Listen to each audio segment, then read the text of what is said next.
বাণিজ্যিকভাবে নয়, দেশের ইতিহাস ঐতিহ্যকে পরবর্তী প্রজন্মের কাছে তুলে ধরতেই আবারও চালু করা হয়েছে প্যাডেল স্টিমার PS মাহসুদ।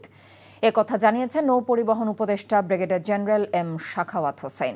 সকাল 10টায় পরীক্ষামূলকভাবে ঢাকা মুন্সিগঞ্জ রুটে এই যাত্রা উদ্বোধন করে তিনি বলেন, নতুন প্রজন্মের অনেকেই জানে না স্টিমার সম্পর্কে। দেশের নানা ইতিহাসের সাক্ষী স্টিমারকে তাদের জন্যই সচল করা হয়েছে। ক্যাটারিং সার্ভিস ভাড়ার পাশাপাশি সপ্তাহে একদিন চলাচল করবে ঢাকা চাঁদপুর বরিশাল রুটে।